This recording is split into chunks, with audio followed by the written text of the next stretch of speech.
cortos están ya en la plataforma.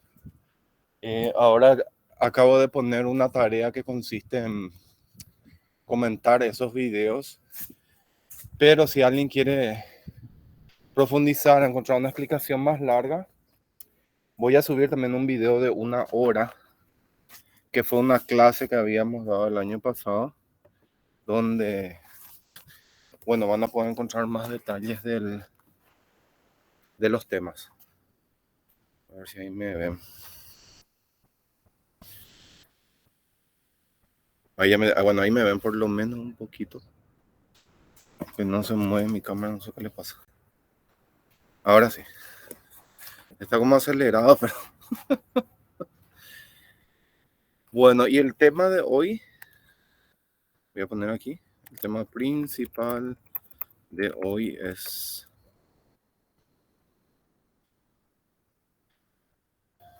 A ver.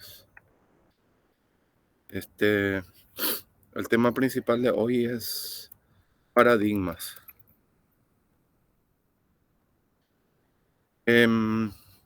Nuestro examen tiene que ser la próxima semana en teoría, pero aún no pude llegar a un acuerdo. Marian estuvo, parece, con reposo médico.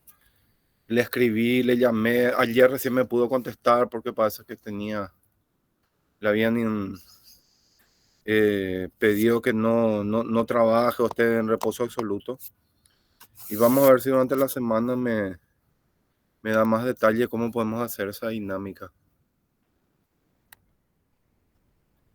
Bueno, ¿qué más? Y bueno, para empezar, quiero mostrarles un video que hoy subí ahí a la plataforma.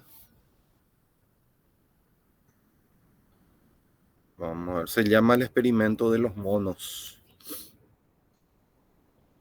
Les va a ayudar a entender muchas cosas, sobre todo porque la gente tiene ciertos comportamientos en determinados momentos. Voy a compartir. Ahí están saludando todavía. Voy a poner ahora un ratito para ver si funciona. Y es que pueden escuchar y ver. Y después reiniciamos.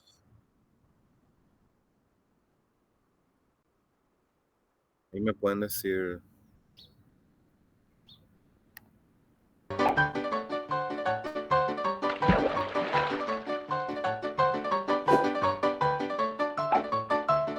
Ahí, ¿qué tal? Sí, se escucha. Sí. Se escucha y se ve, profe. No me parece que está corriendo un poco rápido. Después de un rato, cuando un mono iba a subir la escalera, los otros... Voy a poner el comienzo. Atiendan muy bien porque quiero que comenten luego. A ver, ahí. Un grupo de científicos puso a 5 monos en una jaula. En el centro pusieron una escalera y encima de ella unos plátanos. Cuando un mono subía la escalera para sacar los plátanos, los científicos les tiraban agua a los que estaban en el suelo.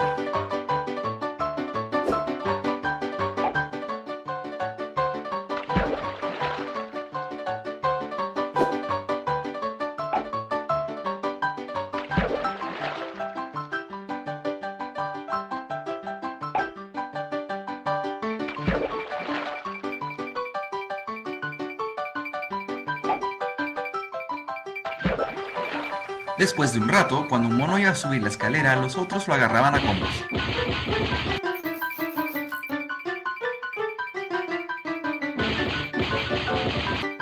Después de otro rato, ya ningún mono subía la escalera, a pesar de la tentación de los plátanos. Entonces los científicos cambiaron a un mono, y lo primero que hizo fue subir la escalera, siendo botado rápidamente y agarrado a combos.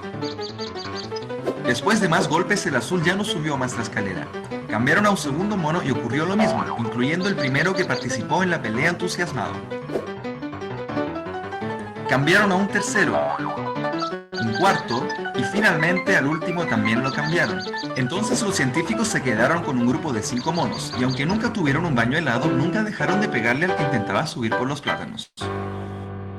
Si fuera posible preguntarle a alguno de ellos por qué le pegaban al intentar subir la escalera, de seguro la respuesta sería: no sé, las cosas por acá siempre han sido así.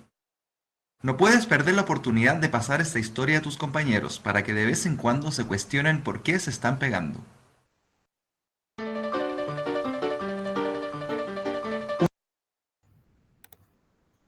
Muy bien. A ver quién quiere comentar de qué se trata, cómo aplicamos esto a nuestra realidad. Resistencia al cambio. Resistencia al cambio, muy bien, muy bien. ¿Por qué se da esa resistencia al cambio entre los monos? Pero en realidad trata sobre los seres humanos. Yo no sé si realmente hicieron este experimento, es nada más una historia para hacernos entender algunas cosas.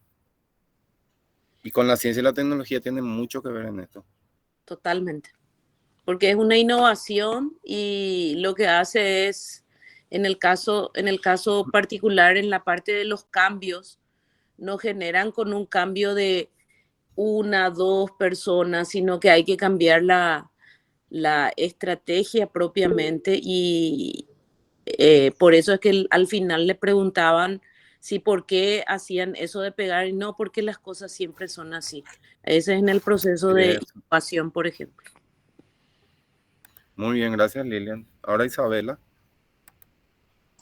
Buen día, profe. Hola. Yo lo veo más como falta de pensamiento crítico. La gente hace lo que hace la masa, le sigue a la masa sin siquiera saber por qué está haciendo eso o para qué o si le va a beneficiar. La gente hace y eso sucede al 99,9%, para no decir al 100% en este país.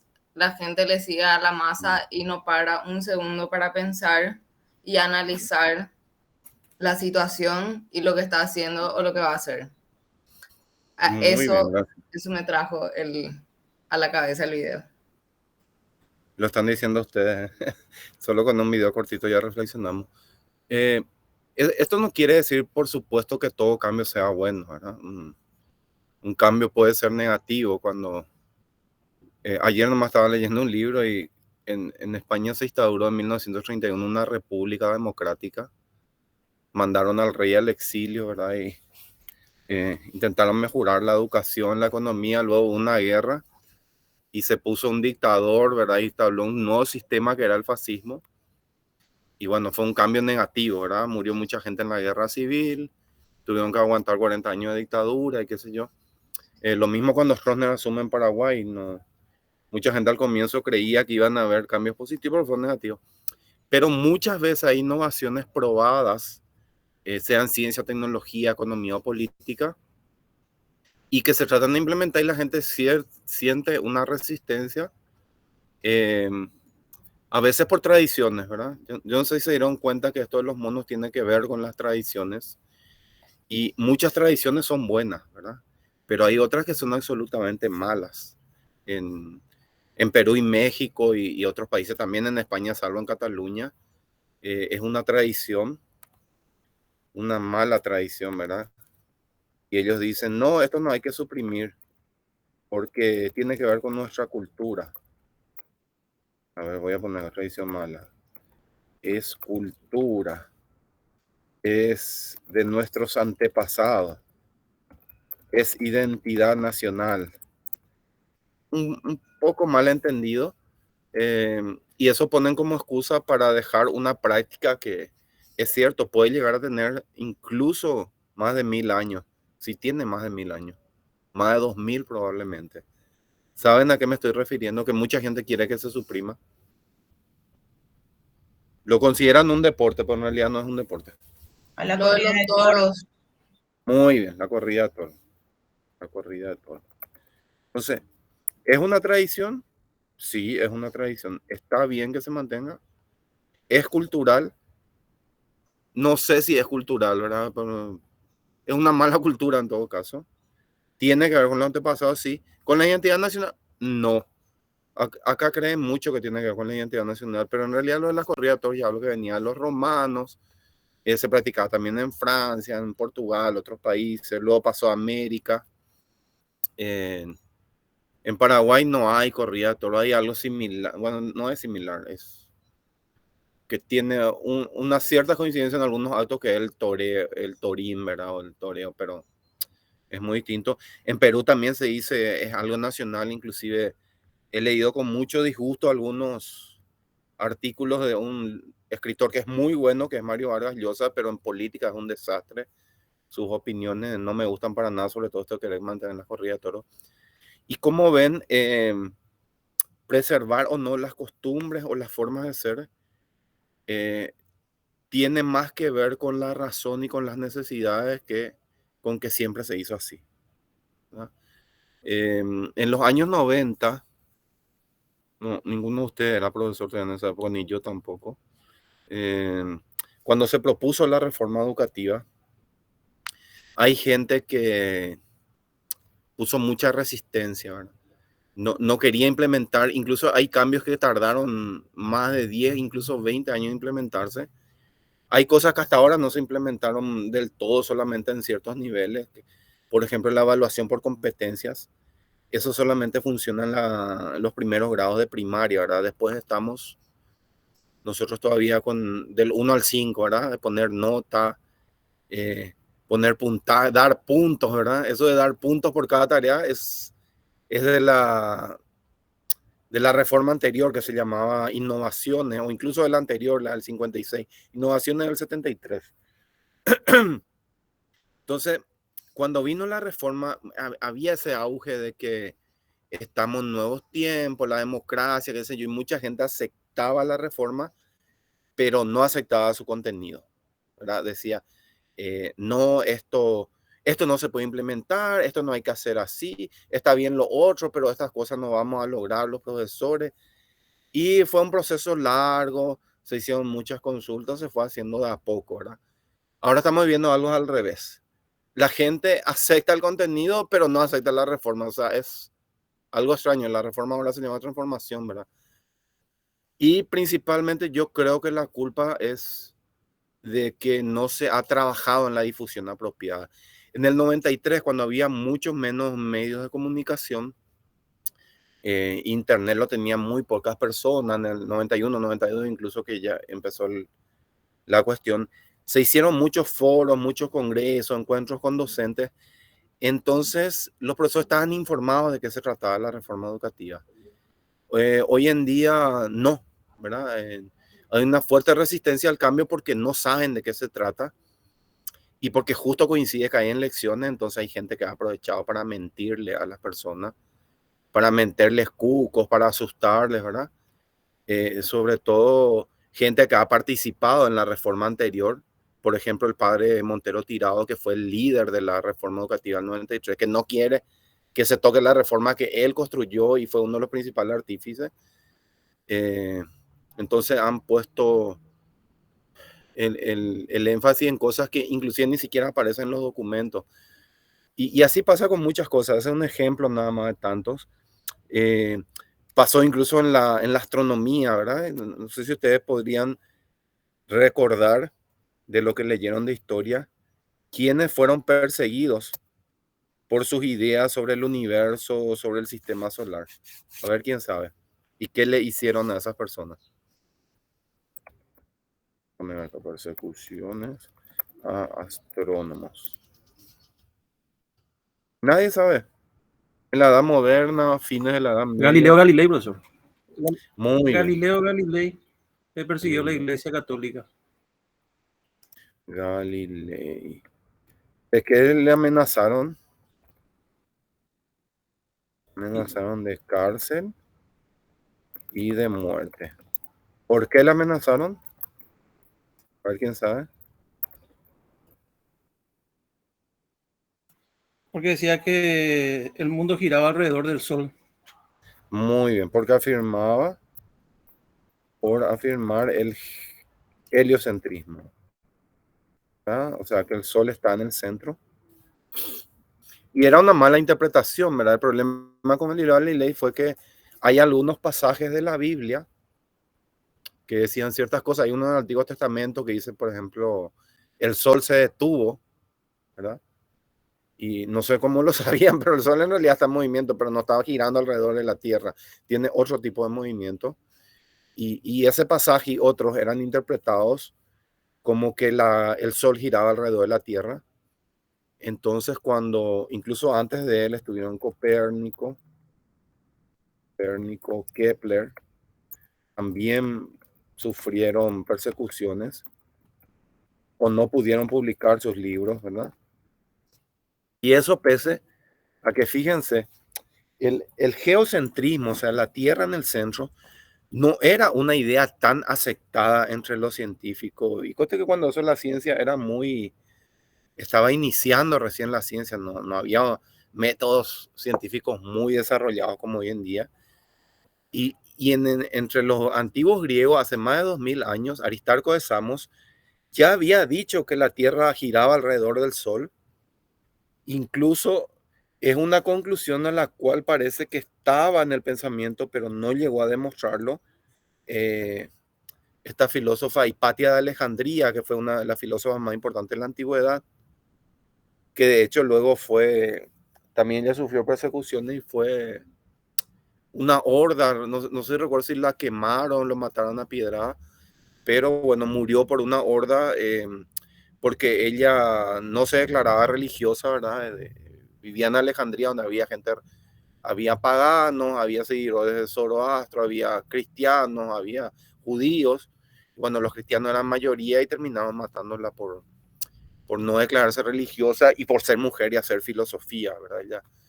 Ella, si no recuerdo más, una de las primeras víctimas que perdió al menos la vida por hacer filosofía.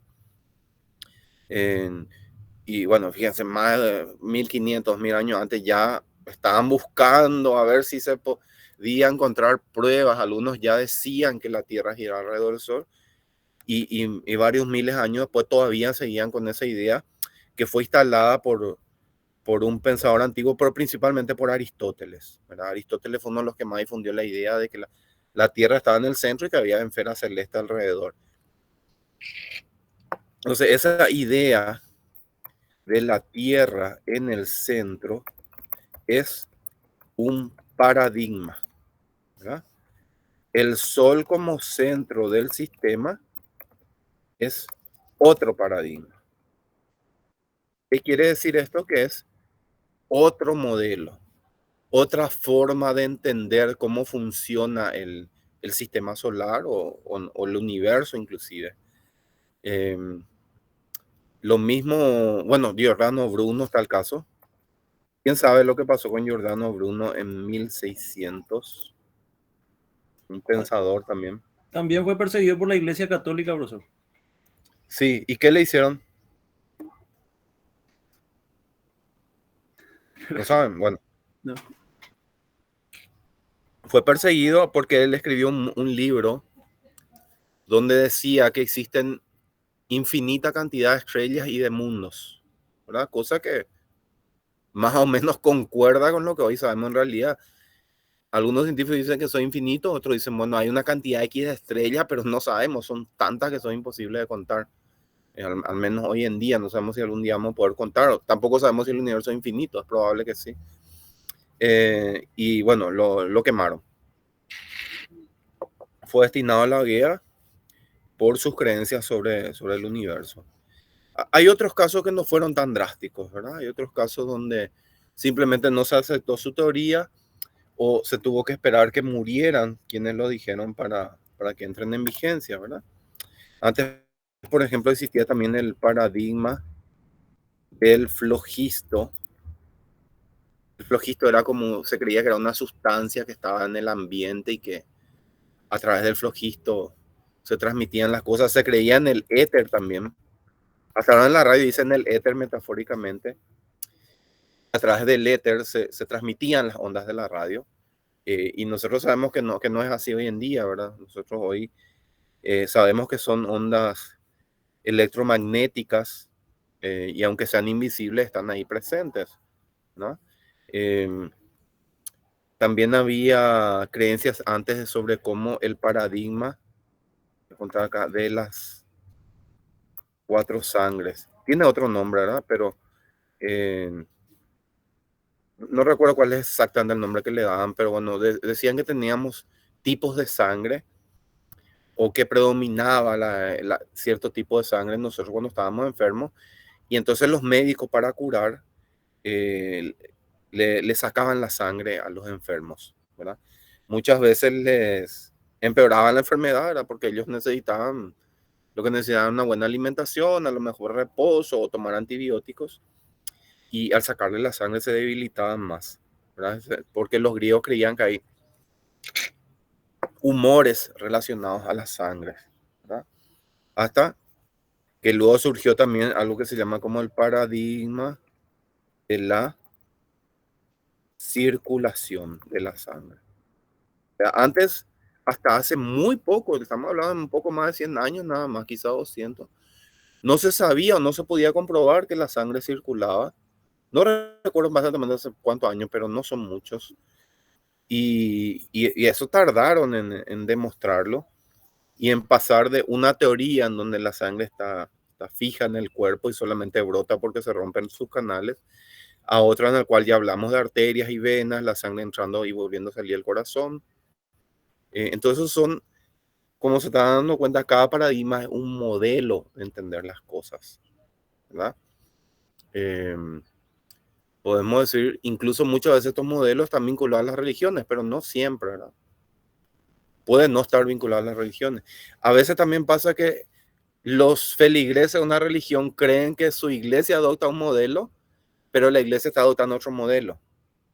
Por ejemplo, hay muchos católicos que creen que la iglesia niega la evolución, ¿verdad?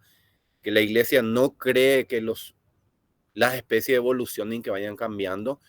Y al contrario, la iglesia católica apoya y cree y está a favor de la evolución, ¿verdad? Ahora, ¿cómo interpretan la evolución o cómo dicen que funciona la evolución del mundo? Sí, tal vez eso haya más discusión entre los obispos y los sacerdotes, pero en general la iglesia acepta la evolución. No, la iglesia no tiene ya ese creacionismo que alguna gente cree de que, bueno, vino Dios y con una varita mágica de un día para otro de la nada apareció todo, ¿verdad? Salvo que sea, no sé, algún ministro, algún sacerdote que siga las teorías de antes, pero ya tanto Juan Pablo II como hasta donde sé Francisco reivindicaron eso.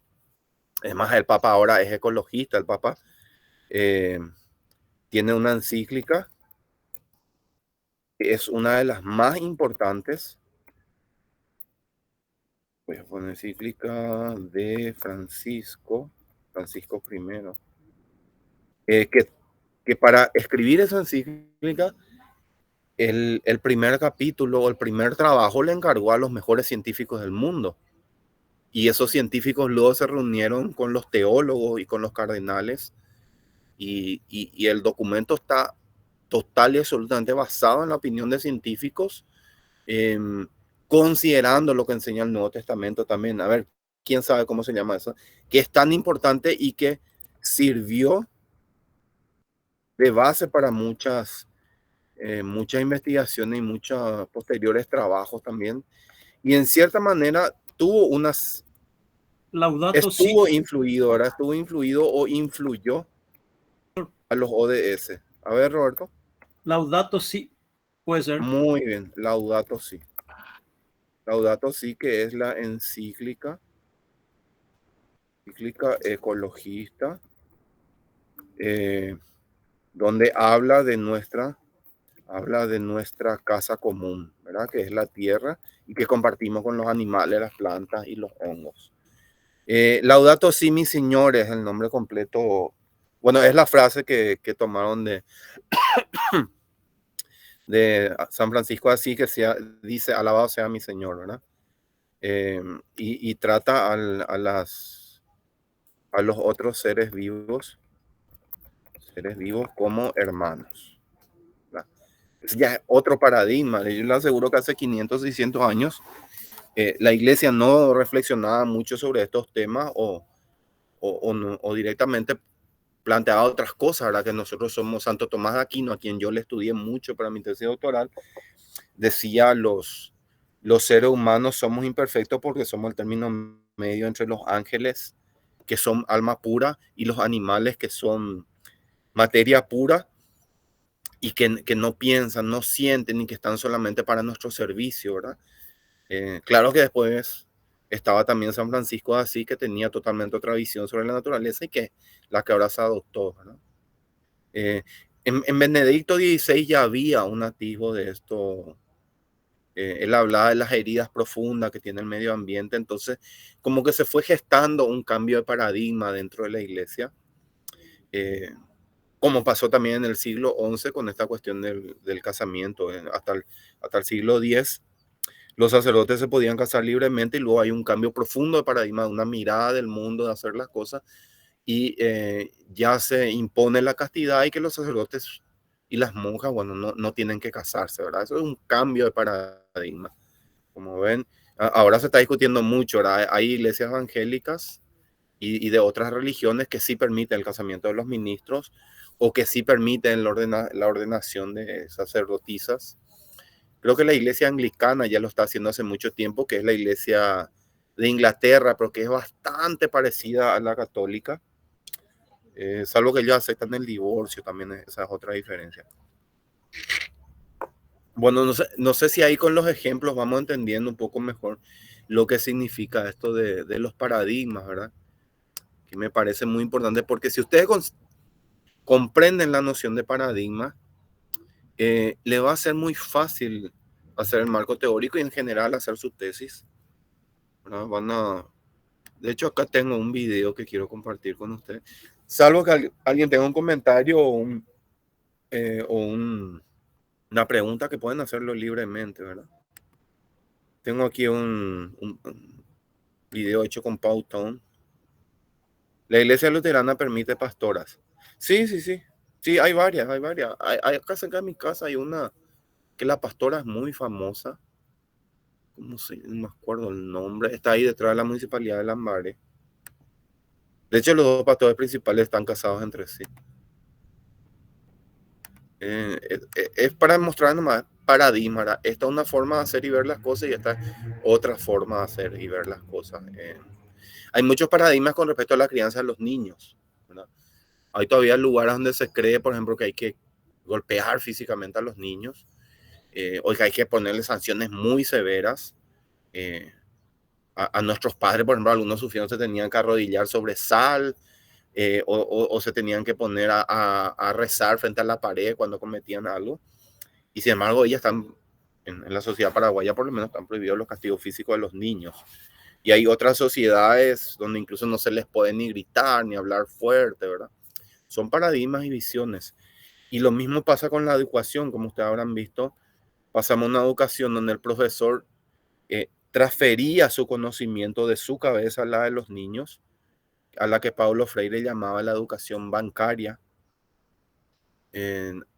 a una educación donde el profesor tiene que ser un guía, tiene que ser alguien que acompañe la educación, tiene que ser alguien que le ayude a escoger el camino, a indicarle cuando se equivoca, incluso tiene que hacer adaptaciones curriculares. Eso no existía antes, ¿verdad? Si vos tenías un autismo, por más ligero que sea, o un problema de adaptación, normalmente lo que te iba a pasar es que ibas a repetir de grado.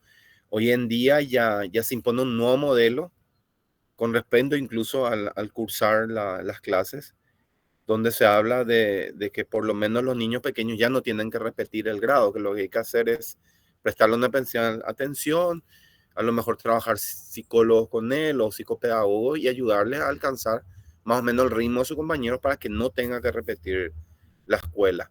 Se está discutiendo todavía si eso se va a aplicar en la secundaria o no, pero en la primaria está claro de que por lo menos a los 9, 10 años, todos los estudios han indicado que los alumnos que repiten el grado no mejoran, ¿verdad? Y que terminan sufriendo mucho y pasando 2 veces por lo mismo, y generalmente incluso a veces sucede que aprueban el grado porque no le quieren hacer repetir por segunda vez, no porque hayan aprendido, ¿verdad?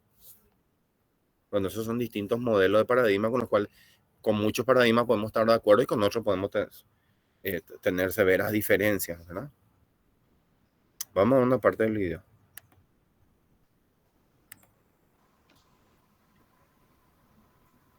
Paradigmas por Thomas Kuhn. Thomas Kuhn nació en 1922 y murió en 1996. Fue un historiador y filósofo estadounidense de gran renombre.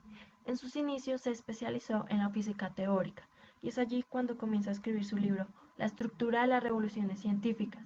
El trabajo desarrollado por Kuhn marca un hito en la sociología del conocimiento y epistemología. En este trabajo el término paradigma cobra mayor popularidad. El término paradigma se origina en la palabra griega paradeigma, que a su vez se divide en dos vocablos, para, que significa junto, y deigma, que significa modelo. En general, etimológicamente significa modelo o ejemplo. Se entiende que ciencia es sinónimo de conocimiento. Siendo así, Kuhn nos aclara, para que la ciencia se considere como tal, debe estar delimitada por los paradigmas que demarcarán la clasificación de dicha especialidad científica.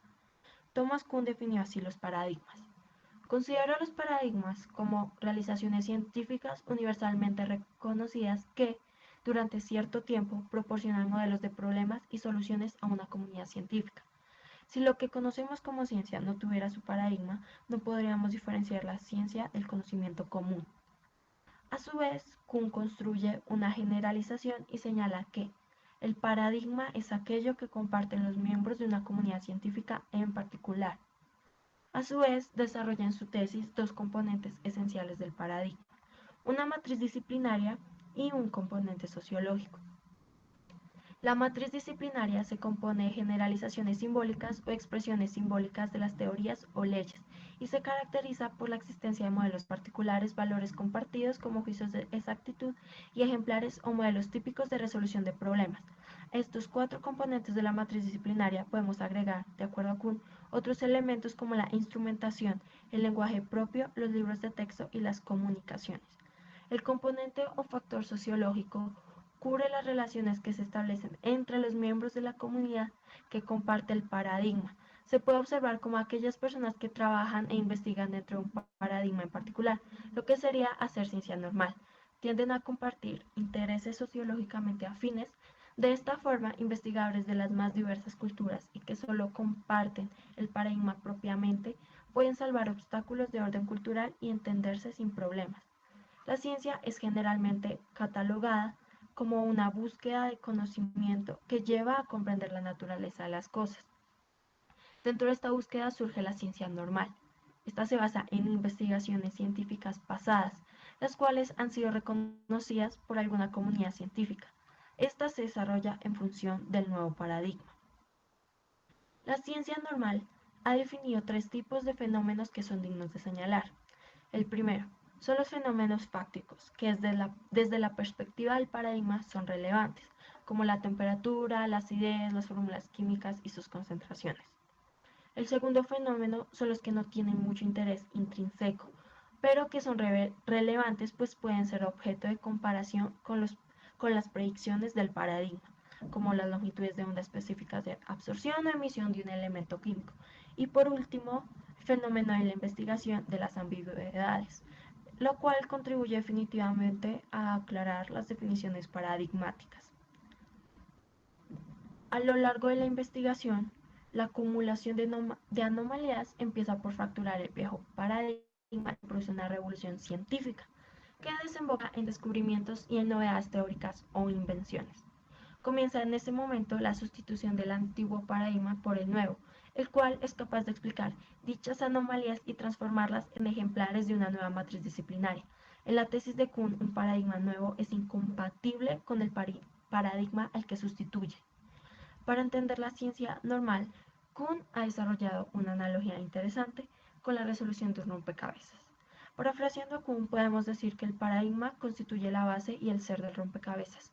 La finalidad de este juego es concluir su construcción, esto es, insertar las piezas correctas en las posiciones correctas. Este proceso lo podemos llamar investigación normal, que sería la utilizada por la ciencia normal para adelantar el nuevo conocimiento. Existen muchas formas de resolver el rompecabezas y si éste posee piezas incompatibles, se hace necesario realizar una depuración, con la finalidad de determinar aquellas piezas que intervienen y diferenciarlas de aquellas piezas que a pesar de la similitud no encajan y en realidad forman parte de otro juego, lo que en investigación se conoce. Created using Powtoon.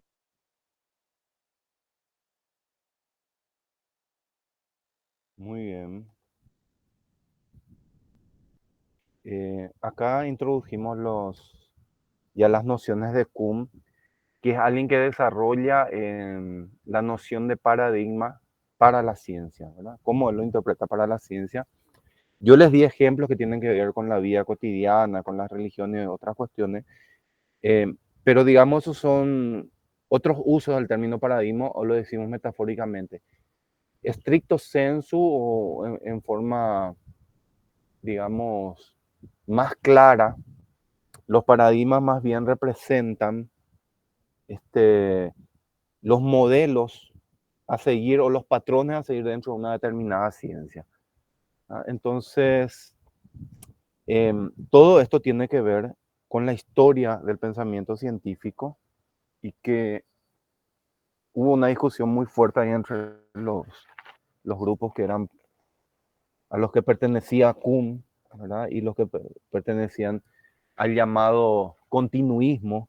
Voy a ponerle acá estas dos nociones para que entiendan cómo surge esto de los paradigmas: continuismo y discontinuismo. De hecho, tenemos material sobre eso. Era una discusión sobre cómo progresaba la ciencia. ¿Eh? ¿Qué pasa cuando los científicos hacen sus trabajos? ¿No? ¿Qué pasa cuando surgen nuevas teorías, nuevas formas de explicar las cosas? Entonces, muchos tenían una idea que hoy en día tal vez se pueda considerar un poco ingenua sobre la ciencia, porque creían que la ciencia siempre iba hacia adelante, cada conocimiento se construía encima del anterior, iba mejorando la ciencia, y a eso se le llamaba continuismo, ¿no? Es lo que acá nos muestra en el pensamiento. ¿Ven? La historia de la ciencia. Y después va a surgir, este es el modelo tradicional, ¿verdad? El continuista. Después surge el modelo discontinuista.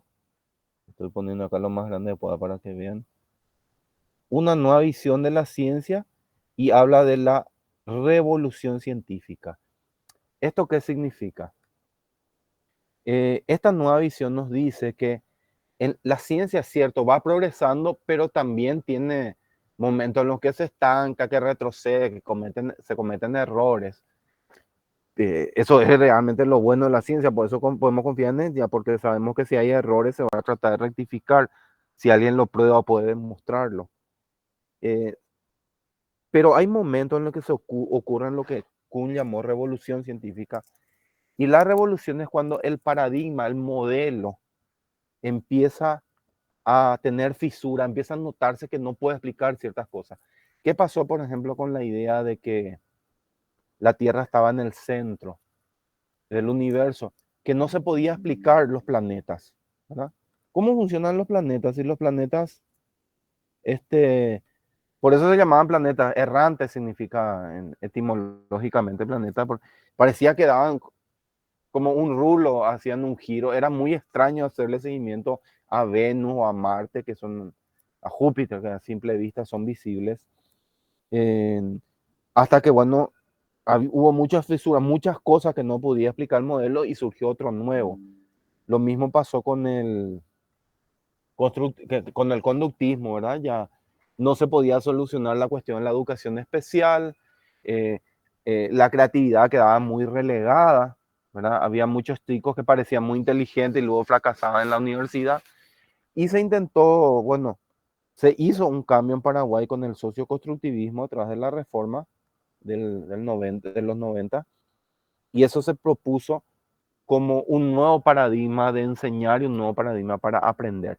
Por supuesto, con el tiempo se vieron también fisuras y errores en el socioconstructivismo, o en el constructivismo era inicialmente, y se avanzó hacia el socioconstructivismo con unos cambios que se hicieron sobre todo en los últimos 15 años, y ahora se está viendo fisura en eso y se están tratando de avanzar hacia otro modelo que no está todavía claro cuál es, pero que en cierta forma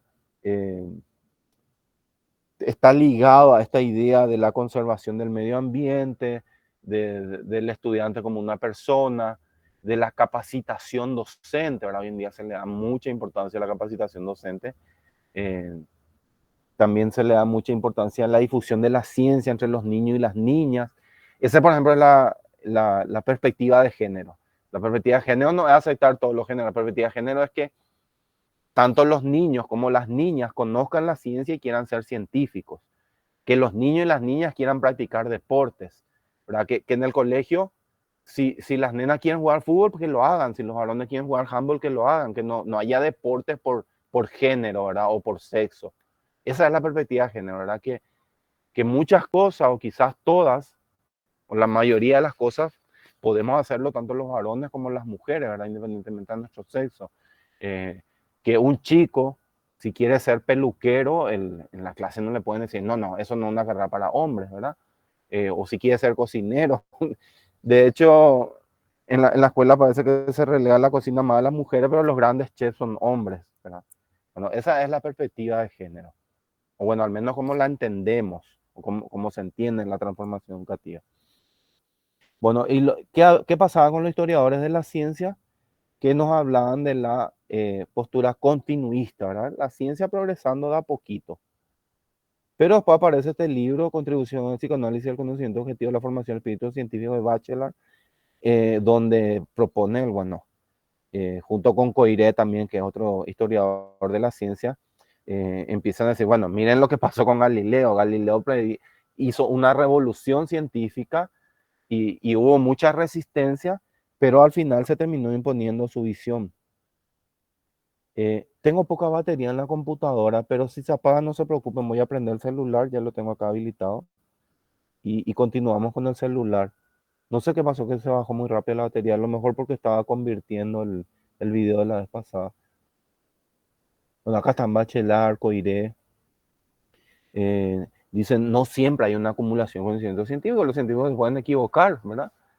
O incluso pueden mentir. Los científicos que fueron contratados por las tabacaleras en los años 80 para investigar si el cigarrillo producía cáncer, mintieron. Interpretaron de cierta manera los datos para decir de que no estaban seguros de que produjera cáncer de pulmón el cigarrillo, cuando que ya lo estaban, ya sabían de que sí había una relación, ¿verdad? Igual hace poco lo que pasó con Pfizer, que podemos considerar una mentira también, ¿verdad? Que Pfizer parece que tenía cierta seguridad que su vacuna impedía que la gente que contrae el coronavirus se enferme grave, o la mayoría de los que están vacunados no se van a enfermar grave, no van a morir, pero la seguridad de que impida que sean contagiadas las personas que tienen esa vacuna es muy baja, ¿verdad? Insuficiente para decir si te pones esta vacuna o si te pones tal o cual vacuna, no te vas a contagiar.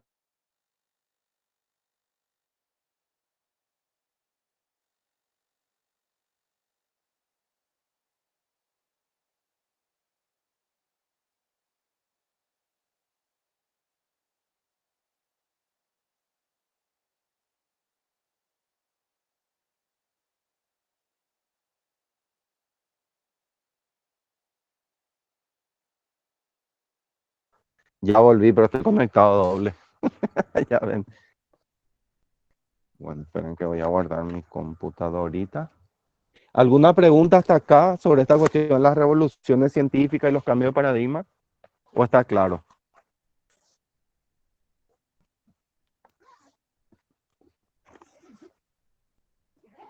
A ver, Juan Pablo dice, está muy interesante. Ah, qué bueno que les parezca interesante, porque, digamos, esto es, yo creo que en una introducción a la epistemología, que es como la que estamos haciendo nosotros, es un concepto clave el de paradigmas. Nos ayuda a tener muchas, por eso le puse lo del experimento de los monos. Quizás es un poco no tan científico lo que ahí presentan, pero por lo que ustedes me respondieron, lo entendieron y dieron cuenta que a veces hay resistencia al cambio por motivos desconocidos, ¿verdad? A lo mejor en algún momento cuando alguien dijo hay que hacer tal cosa, o cada 1 de agosto hay que tomar caña con, ¿cómo se llama? Con ruda, con limón.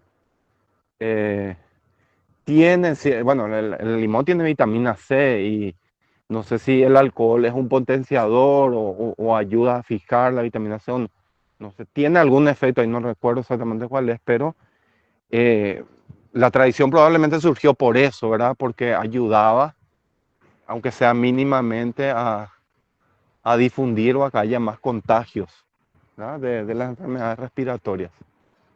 Uy, está cerrado el portón, voy a salir por el otro lado. Les quería mostrar nomás como estoy en la Facultad de Ingeniería un cartel, pero es lo que no se ve de acá. Allá se ve, les voy a mostrar. Que pusieron para que vean cómo cambian los paradigmas, ¿verdad? Cómo la ecología se está introduciendo en los estudios.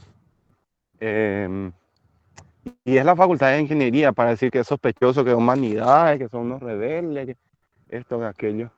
Ven que les voy a mostrar. No sé si ahí se ve. Allá hay unos colores en el edificio. Eh, dice 17 retos. No, no se llega a ver, ¿verdad? Estoy tratando de dar la vuelta a mi... Hay mucho sol, por eso no puedo. Dice 17 retos, una oportunidad para cambiar el mundo y está pintada por la pared de la facultad, así. Agarra como 6 pisos la pintura. Con los 10 y dicen los 17 objetivos de desarrollo sostenible. ¿Verdad? Un cambio de visión, ¿verdad? Para el año 2000 teníamos los objetivos de desarrollo, que era acabar con la pobreza, o disminuir la pobreza, no era acabar con la, disminuir la pobreza, disminuir la mortalidad infantil, eh, hacer que más gente se alfabetice, que ingrese a la escuela. Y ahora, sin embargo, ya hay otra visión, ¿verdad? Los objetivos de desarrollo sostenible que reemplazan a los objetivos de desarrollo del milenio de las Naciones Unidas. Nos hablan, hola, ¿qué tal? Eh, nos hablan de ya eliminar la pobreza, acabar con la pobreza, terminar el analfabetismo en el mundo. Ya somos conscientes de que se pueden lograr, ¿verdad? Antes decían, bueno, podemos disminuir, pero no podemos acabar porque es un problema muy grave. Ahora sabemos que se puede, sabemos que hay recursos. Se habla de eliminar la discriminación a las niñas, ¿verdad? Esa es la perspectiva de género, que tiene mucho que ver con lo que pasa en África. En África, muchas niñas no se van a la escuela porque son mujeres. No porque sus padres no sean pobres o porque no tengan que comer o no tengan recursos. Simplemente no se van a la escuela porque son niñas. Y hay una creencia de que la escuela es solamente para varones. Y así hay muchas diferencias en el mundo y lo que se trata es de que haya una mayor equidad, ¿verdad? Que tanto hombres como mujeres tengan oportunidades similares. A lo mejor no van a ser totalmente iguales porque los hombres y mujeres obviamente somos distintos, tenemos distintos intereses, ¿verdad? Eh, pero eso no debería impedir, por ejemplo, que una chica estudie informática o ingeniería o que un hombre estudie enfermería, ¿verdad? Esa es la perspectiva de género, ¿verdad? Una mayor equidad entre los hombres y las mujeres y las personas, bueno, que tengan la libertad para escoger. Bueno, ¿cómo enlazamos entonces esto de la historia de la ciencia? Ya les di el ejemplo de Galileo, ¿verdad?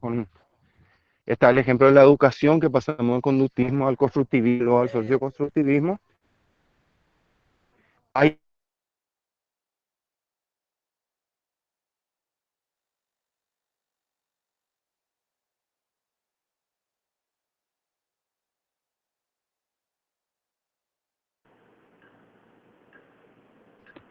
No le escuchamos, profesor.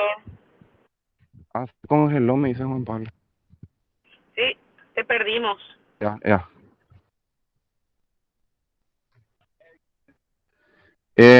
Ahora estoy doblemente conectado. No sé si me escuchan ya. Ahora sí, profesor. Bueno. No, decía que si hay algún psicólogo, que tenemos en realidad psicólogos, si podrían contarnos con qué corriente trabajan, que serían las corrientes de la psicología, paradigmas de la psicología.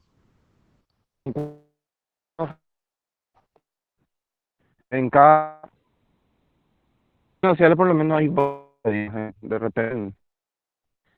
En física, ahí son en uno solo. Profe, se escucha recortado.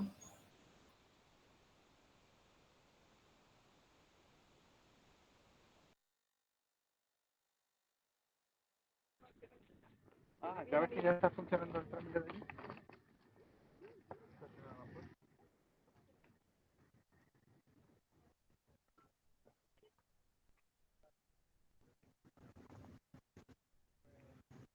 No tenemos ningún psicólogo para eso. ¿Y los de derecho conocen Ya, los paradigmas vigentes en hola, derecho? hola, profe, Hola ¿cómo Marta, está? ¿qué tal? ¿Cómo estamos? ¿Todo bien? Profe, hablando un poquitito de psicología y de los paradigmas en psicología y en lo que tiene que ver en específico para mí, por lo Ujú. menos desde la psicopedagogía, cuando yo tengo un abordaje que trabajar, o sea, depende en qué ámbito voy a estar trabajando para poder definir bajo qué corriente o bajo qué paradigma me voy a manejar, ¿verdad?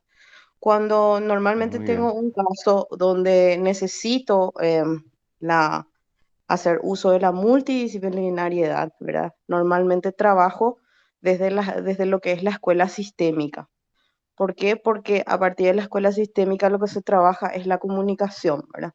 Entonces la comunicación es la base, digamos, de todo el Mm, trabajo y obviamente dentro de esa escuela me permite hacer las derivaciones correspondientes. Si estoy necesitando un psicólogo clínico, entonces trabajar con un psicólogo clínico. Si tengo que trabajar con un neuropediatra, entonces con un neuropediatra. Si tengo que trabajar directamente ya con la familia, que de hecho eso incluye la sistémica, entonces trabajo directamente con la familia. Y lo que se busca es lógicamente cambiar los patrones de comunicación que son, vamos a decir, donde suelen estar las fallas para lograr los ajustes que ese chico precisa.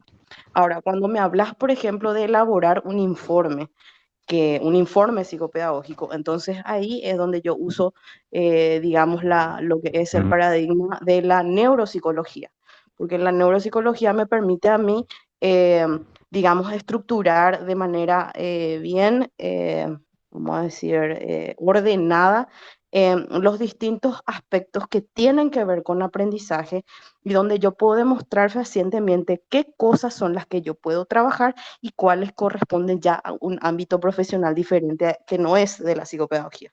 Por ejemplo, cuando yo tengo un caso, por decirte, un trastorno por déficit de atención con hiperactividad, ya bien mm. catalogado, entonces Eh, necesito ya no una está, medicación de por medio, necesito un neuropediatra. Entonces, directamente yo consulta con neuropediatra. Entonces, si vamos a hablar de ese lado, esa es la manera de trabajar desde mi ámbito. Ahora, si vos me decís parte clínica, yo no trabajo parte clínica, eso trabaja de repente un psicólogo clínico y el psicólogo clínico te va a definir su escuela, te va a decir, bueno, nosotros trabajamos más desde el psicoanálisis, trabajamos más desde el lado de lo que es la corriente sí, sí. gestáltica, ¿verdad? Y así te va a ir definiendo. ¿Ya? Eso es lo que es mi aporte, profesor. Eh, mam- la sistémica es una corriente del psicoanálisis, perdón, de la psicología. El psicoanálisis es otro, luego está también la conductista. eh, pero la neuropsicología que mencionaste ya es una disciplina que también tiene sus paradigmas. Cuando trabajas desde la neuropsicología, supongo que hay también una corriente, un paradigma que a lo mejor predominante o el que se utiliza para ciertos tipos de trabajo y que esos son los que usas, ¿verdad? Pero bien, Claro, eso claro, profe, básicamente son, le llaman escuelas también en psicología. exactamente, pero como te estaba mencionando, ¿verdad? Para lo que es psicopedagogía en específico, como te hablaba de la multidisciplinariedad, es el ámbito en el que a mí me permite, a mí, como te dije, estructurar mis informes y detallar, por ejemplo, bueno, esto tiene que ir a consulta de tal cosa. O sea, yo tengo que definir también desde qué lugar me ubico para poder elaborar, por decirte, informe. No va a ser lo mismo un informe psicopedagógico con enfoque neuropsicológico que, por ejemplo, uno que sea con enfoque clínico, porque hay psicopedagogos que hacen parte clínica. Yo no hago eso porque yo no estoy en el ámbito de lo que es psicoanálisis, ¿entendés, profesor? Por eso es que hago esa distinción. Hay hay psicopedagogos que tienen y adoptan la corriente psicoanalítica dentro de su formación como psicopedagogos. Yo no. Yo eso directamente destino Sí, al lado claro, claro. clínico. Por eso te hacía esa distinción, ¿no, profesor? Porque, ¿sabes qué es lo que No, no pasa? está bien. Sí, O sea, cuando tenemos un caso en particular, los casos no vienen así puros, vienen, vamos a decir, contaminados, así es el término así más suave que ya de contaminados. ¿Qué quiere decir eso? Que hay cosas que yo tengo que definir si yo voy a poder trabajar desde mi lugar. O sea, un caso, por ejemplo, puedo tener un chico que tiene una necesidad ya neuropediátrica, o sea, una necesidad ya un especialista ya infantil en el área de psiquiatría, ¿verdad? Y Sí, eso, sí, por no, ejemplo, yo no voy a... está muy interesante, lo está contando, pero solamente quería, Sí, era para resaltar la cuestión de que de las bueno, escuelas, los por eso, profesionales en ciencias sociales, sí, sí. a Pero veces solamente toman para... decisiones en cuáles escuelas actuar. Exacto. Sí, sí, sí. Y yo también, eso nomás Ay, no quería se señalar me para corta. hacer la distinción, porque muchas veces la gente no entiende, ¿verdad? ¿Y por qué no hace psicoanálisis? ¿Y por qué no hace esto? ¿Y por qué no hace la gestáltica? Y porque uno también como profesional tiene que definir desde qué ámbito trabaja. Eso nomás es lo que yo quería resaltar. Y sí, claro, pero es una decisión, ¿verdad? Vos podés tomar, como en tu caso, varias escuelas, o hay algunos que se casan con una, ¿verdad? Y dicen, yo voy a trabajar en tal ámbito y voy a seguir tal escuela. En psicología todavía hay eso de que, bueno, si es para problemas adultos, la mayoría de los que tratan eso son psicoanalistas o neoconductistas. Si es para psicopedagogía, son sistémicos. Pero sin embargo, en las ciencias como la sociología,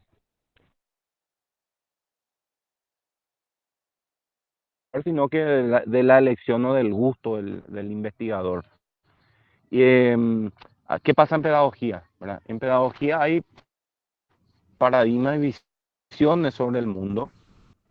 Ustedes van a dar de más adelante, yo no quise tocar ahora en nuestra materia porque sé que hay otro profesor que aborda las escuelas o le dicen corrientes pedagógicas, ¿verdad? Ya mencionamos dos, tenemos la corriente humanista, ¿verdad? Que en su momento estuvo de moda. Está la corriente de la escuela nueva, por ejemplo. ¿Quién estaba en la escuela nueva que estuvo de moda en Paraguay en los años 20 y 30? A ver Indalecio quién fue el Cardoso. líder de eso. Ramón Muy Indalecia bien, Cardo. Ramón Indalecio Cardoso. Que compartía algunos principios llamados higienistas. ¿Qué era el higienismo? Eh, Se puso de moda lo de lavarse las manos, estar limpio, planchar, almidonar la ropa, ¿verdad? Entonces, la manera que tenían, porque no era una costumbre, digamos, tan masiva y tan popular como lo es hoy en día, no se insistía tanto antes de eso con la higiene. Entonces, la manera de comprobar y controlar eso que ellos tenían eran a través de la ropa y de la presencia, ¿verdad? Entonces, de ahí vienen esos los guardaporos blancos, porque se va a notar más si el chico se ensucia, si el chico no se lava bien, si no cuida su higiene. De ahí viene esa corriente, bueno, que hoy en día ya estamos a favor del higienismo, pero no necesitamos los guardaporos blancos para saber que se está controlando, que se está cumpliendo o que los chicos se limpian, aunque se bañan todos los días, ¿verdad?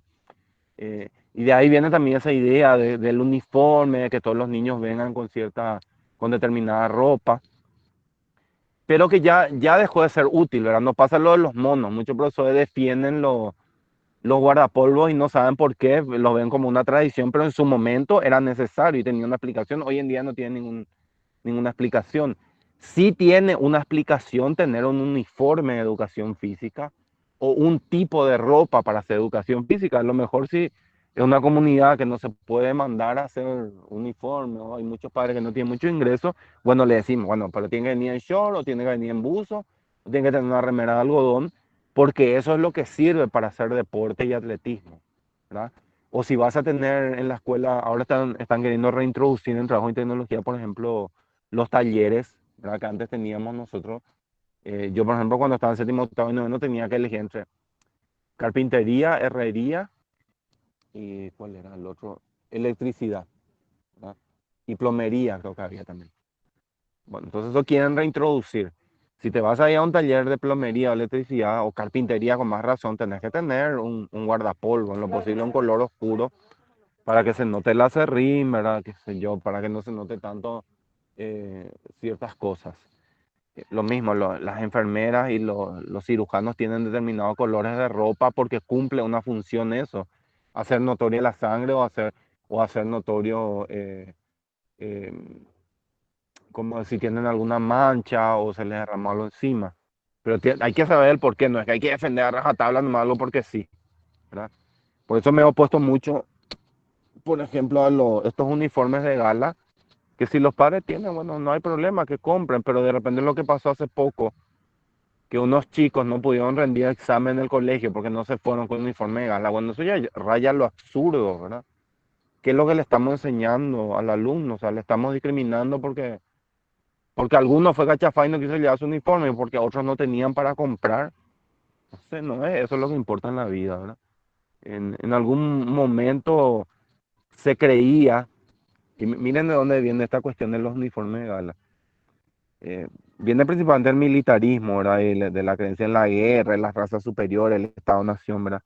Pero en algún momento también se creía eh, que la escuela era una preparación para el trabajo y solamente una preparación para el trabajo y que la escuela tenía que reproducir los modelos, primero de la fábrica y luego de las oficinas. Sin embargo, hoy sabemos que no es así. Sabemos que la escuela también prepara el trabajo, pero no es su única función. Y sabemos que no todos los alumnos egresados o que terminen la secundaria van a ser oficinistas. Entonces, por eso era esa idea del uniforme de gala, porque decían, bueno, del trabajo le van a exigir, entonces tienen que acostumbrarse a ponerse traje, tienen que acostumbrarse a ponerse uniforme. Cosa que, por ejemplo, desapareció o que no sé si llegó a existir en nuestras universidades en Paraguay. Bueno, sí existió, porque en una universidad, en una facultad se sigue manteniendo. A mí me parece que muy tontamente, ¿verdad? Porque el egresado de esa carrera, al momento que le van a exigir el uso de uniforme o de traje, se va a poner el traje, no hace falta que en sus exámenes tenga que irse así. Porque se va a poner cuando le toque, ¿verdad? Nadie va a perder un trabajo porque no se quiera poner traje. ¿Saben de qué carrera estoy hablando? Todavía se mantiene esa teoría en esa facultad. Derecho. Derecho, muy bien. Tiene una explicación de por qué se mantiene. Porque hay una, no sé si es una acordada o un reglamento del Poder Judicial donde establece como unos principios de cómo se tienen que ir vestidos los abogados y las abogadas. Y bueno, en eso se basa lo que se practica en la Facultad de Derecho. Hay facultades donde no se ponen los alumnos traje igual, lo más cuando son abogados ya se ponen. Pasa a través lo del paradigma de los monos. Acá les quiero compartir algo. Que tenemos también un material que que a mí me gusta mucho. Ya hace un cierto tiempo lo ven utilizando en clase, se llama la noción de paradigma. A ver, acá está. Voy a dar la vuelta para que se vea mejor.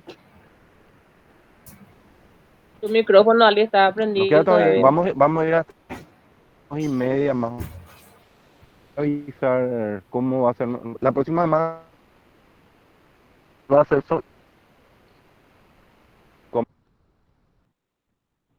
¿Están viendo ya ahí esto que dice la noción de paradigma? Sí, Sí, profe. ¿Me pueden confirmar? Con el micrófono no puedo leer los mensajes ahora. sí, se ve, profe. Oh, ¿sí? Bueno. Sí, ya me preocupé. Bueno, miren acá. Acá le menciona a Kuhn, ¿verdad? Con su estructura de la revolución científica, el libro más importante que él publicó, donde como ya dijimos, le hablaba, la ciencia progresa en un camino, sobre todo las ciencias naturales, hasta que hay un periodo de cambio, de crisis, algunos se aferran, les conté a todos los profesores que se aferraron al conductismo, hoy se aferran a la reforma socioconstructivista, y después se produce el cambio, y se entra en un nuevo periodo normal, ¿verdad? Dentro de unos años, cuando se implante la transformación, o como se le quiera llamar, pero de que va a haber un cambio, va a haber un cambio, esto es inevitable, porque el socio forma paraguaya ya no da para más. La tiene así como están teniendo hoy en día, un montón de agujeros. Entonces, no importa que venga transformación educativa, no importa que venga reconstrucción educativa, o como quieran llamarle, se va a producir un cambio. Entonces, a lo mejor de 10 o 15 años, ese cambio va a ser lo normal, y nosotros ya vamos a estar hablando como que la corriente normal es esa que se opte, y a lo mejor en 15 o 20 años vamos a estar diciendo, bueno, hay que hacer otra reforma educativa ahora. Porque bueno, la educación se tiene que ir adaptando a la sociedad también. Acá nos menciona lo que es el término paradigma, modelo, ejemplo significa una comunidad científica de locos, ¿verdad? Son hombres que comparten un paradigma, o seres humanos que comparten un paradigma, una comunidad científica. Por ejemplo, hoy sabemos que la mejor forma de combatir a los virus es a través de vacunas, ¿verdad? Y entonces viene en concepto, la vacuna fue originalmente desarrollada a partir de la utilización de vacas, ¿verdad? Y por ahí viene esa idea. Hoy en día no todas las vacunas tienen que ver con las vacas, la mayoría no, ¿verdad? Pero de ahí viene el término. Y se dice también cuando muchas personas están vacunadas con una enfermedad o muchas están vacunadas y un buen porcentaje también sufrió ya esa enfermedad y tiene los anticuerpos. ¿Cómo se le llama eso? Cuando la mayoría de las personas, es lo que está pasando en Paraguay, la mayoría de las personas no se pueden enfermar porque ya tuvieron coronavirus o porque están vacunados. A ver, ¿cómo Inmunidad se de le llama rebaño. a eso? Inmunidad de Muy bien, rebaño. inmunidad de rebaño. Así está. Entonces algunos decían, ¿por qué decir rebaño de las personas? Eso es ideología, ¿por qué nos trata como animales? Entonces le decía, bueno, pero es una inmunidad de rebaño y seguimos diciendo vacuna, ¿verdad? Porque es lo que explica, ¿verdad? Empezaron a decir inmunidad colectiva, ¿verdad? No, es inmunidad de rebaño. Eso es lo que se quería lograr, ¿verdad? Y cuando fue la gripe española, bueno, mal llamada gripe española, en realidad la gripe de 1918 o 17, la inmunidad de rebaño se logró por la cantidad de contagios y muertos, no se logró por el desarrollo de una vacuna. Entonces, el porcentaje de muertos fue muy alto en comparación a la población. Bueno, entonces, el paradigma de la vacuna para está vigente y que probablemente por mucho tiempo más va a estar vigente. Y hoy en día los que no adhieren al paradigma de la vacuna directamente no son científicos, ¿verdad? Uno, por ejemplo, en sociología, uno puede ser de la corriente social o marxista y otro puede ser la corriente historicista. Y bueno, pueden convivir las dos corrientes y las dos ser científicas, pero con las vacunas no pasa eso. Si uno es antivacuna, es directamente anticientífico, por más que diga, yo soy un estudioso de la ciencia y estoy en contra de la vacuna, porque no va a tener ninguna forma científicamente de probar que las vacunas no sirvan para las personas, que no ayuden a salvar vidas. Bueno, acá nos presenta algunas características también. A ver en la siguiente página. Acá está. Dice, los hechos de la experiencia no pueden desempeñar una función neutral en los cambios de paradigma, puesto que el hecho mismo está determinado por el paradigma. Científicos que pertenecen al paradigma diferente ante un mismo conjunto de estímulos que se pueden considerar idénticos para ambos tienen sensaciones diferentes. Es como lo que dijo Marta, ¿verdad? Un chico se podía consultar con un psicólogo sistémico o con un psicólogo que adhiera a la Gestalt y van a reaccionar diferente, a lo mejor van a proponer aunque se parezcan más los tratamientos. Esta que depende tanto del mundo como de la reeducación visual conceptual. O sea, tiene que ver el paradigma para la interpretación de las cosas. Esto también me parece interesante lo de Edgar Morin. Un paradigma que tiene para cualquier curso que efectúa bajo sentido los conceptos mentales las categorías rectoras de inteligibilidad al mismo tiempo que el tipo de relaciones lógicas, atracción o repulsión. Es decir, para encontramos conceptos, categorías, ideas para interpretar la ciencia y el mundo.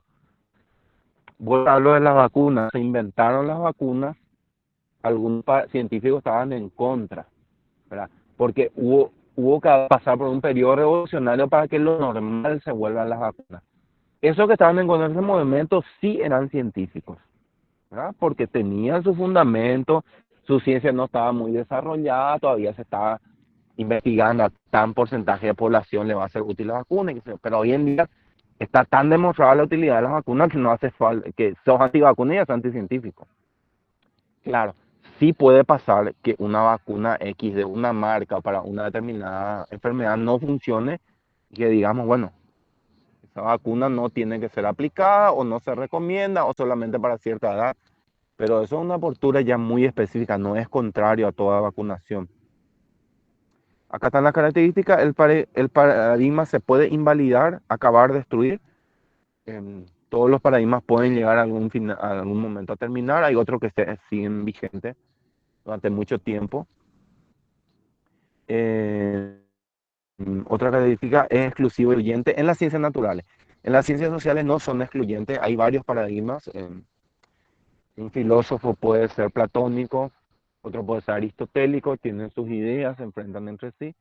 Uno puede seguir el modelo marxista-leninista de explicación de la economía o de la filosofía de la historia, otro puede ser agustiniano, otro puede seguir otro modelo nuevo, ¿verdad? Pero conviven. Pero en la ciencia natural no suele pasar eso. Le digo, hay una sección, por ejemplo, en la física, donde la teoría de Newton explica cómo funciona el universo y la Tierra, ¿verdad? La atracción, ¿verdad? Los objetos son atraídos por la distorsión del espacio-tiempo.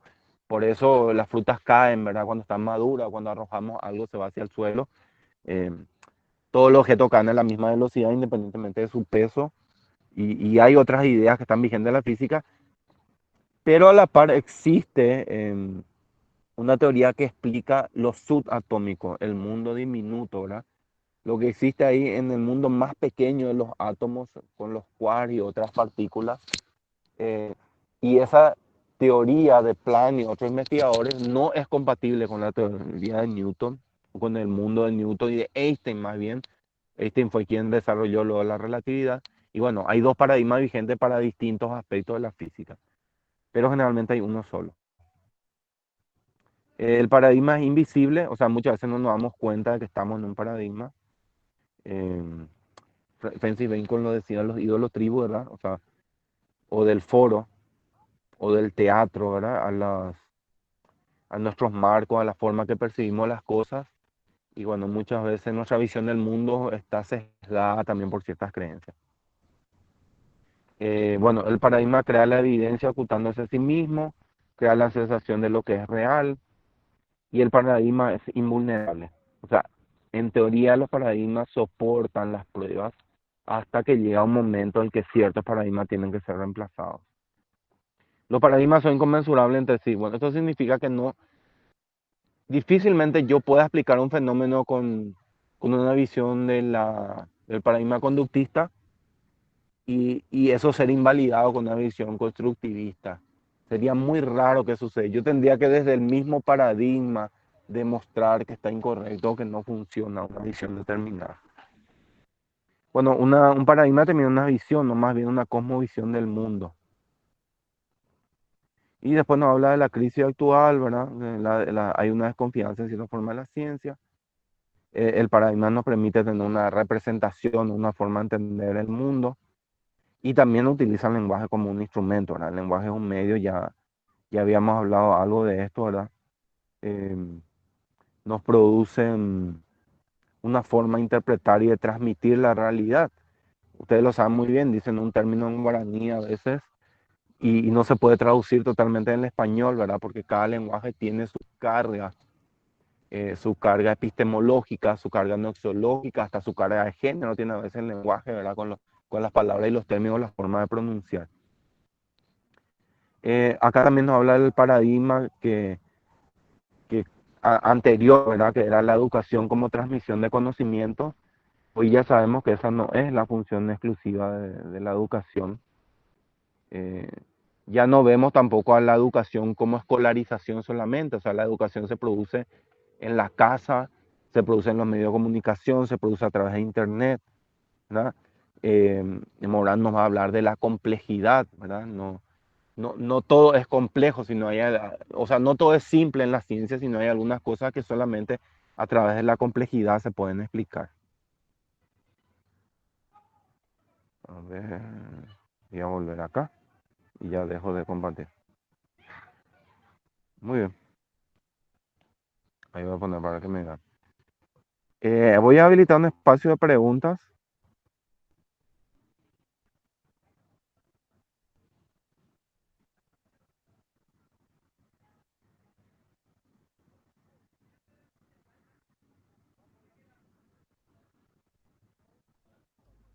¿Qué tal, profesor? No sé si se me escucha.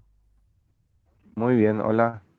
¿Qué tal, profe? Yo te quería consultar, acá comenté en la mensajería de texto, te quería consultar sobre el tabú, de verdad que es un paradigma social, diría yo.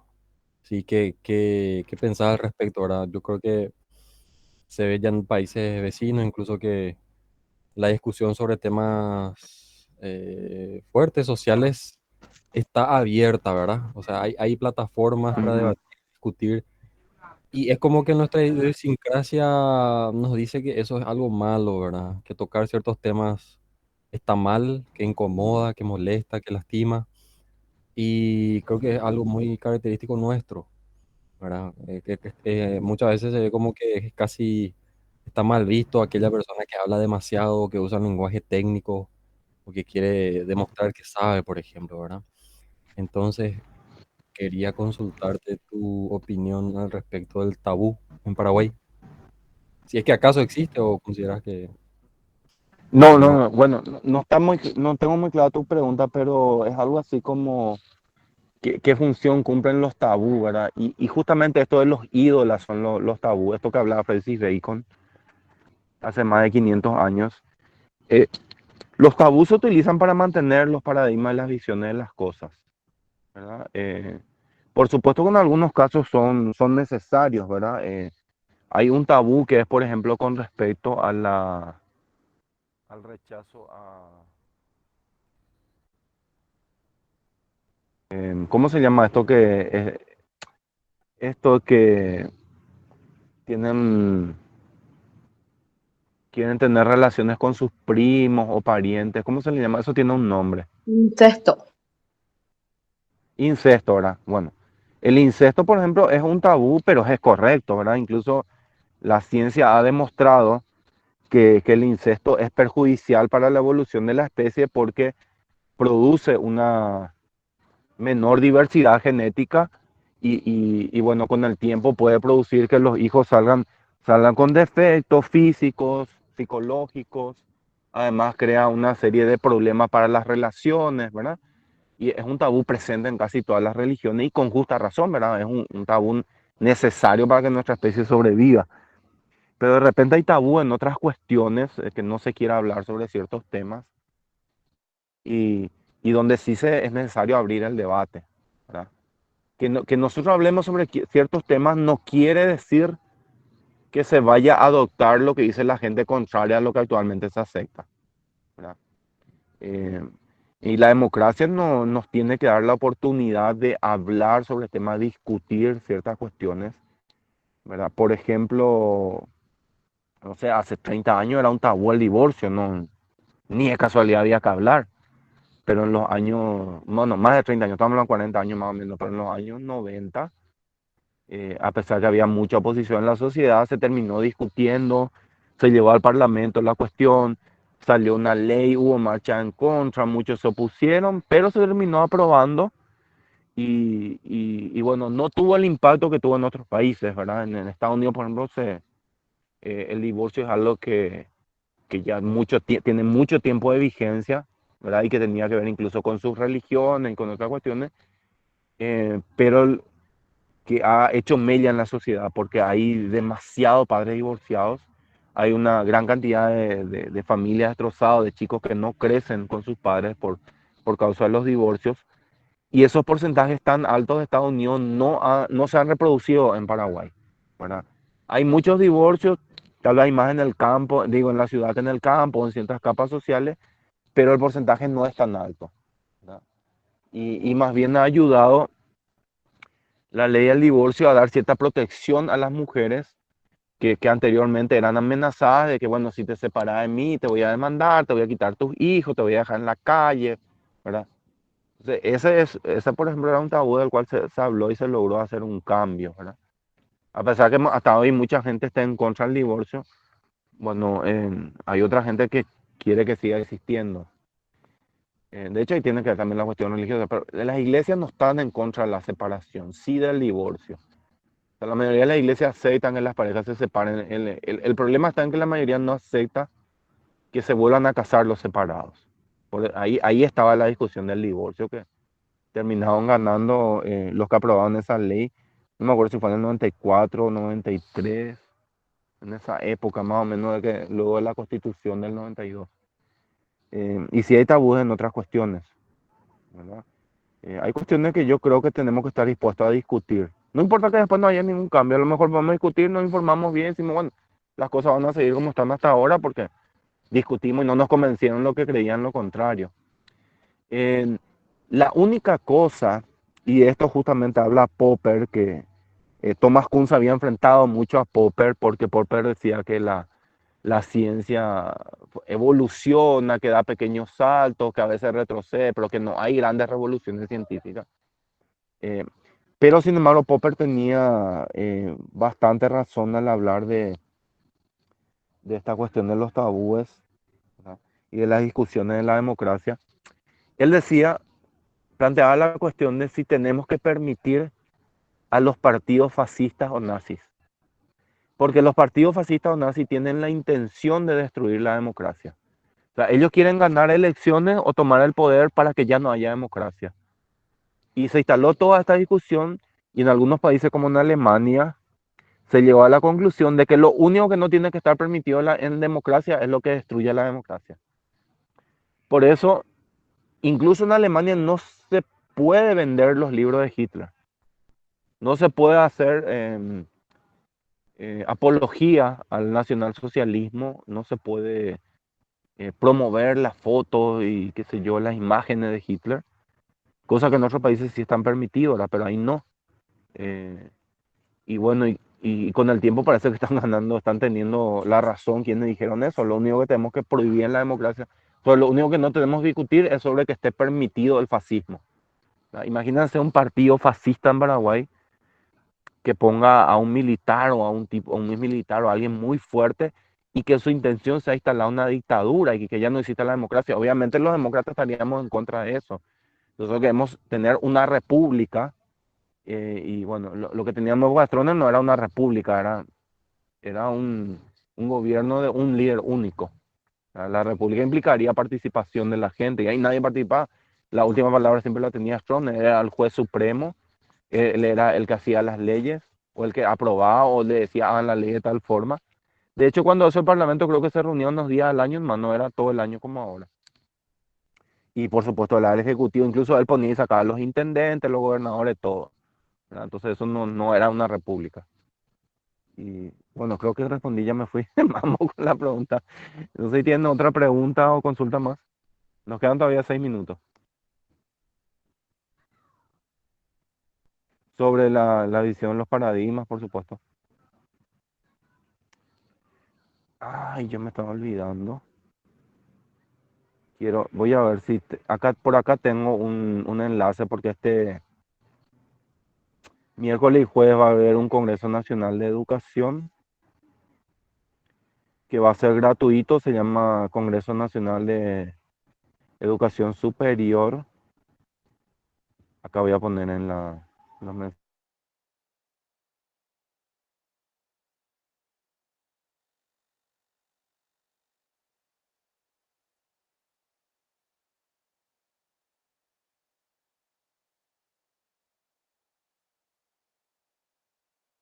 Se me cortó cuando les tuvo una falla y cuando le quise poner en los mensajes, pero voy a aprovechar para leerlo. Pueden volver a poner, alguien había puesto ahí un mensaje estaba empezando a leer paradigma y tabúes y después se me cortó y se me borró todo. O si quiere comentar quién escribió ese mensaje, si quiere leerlo.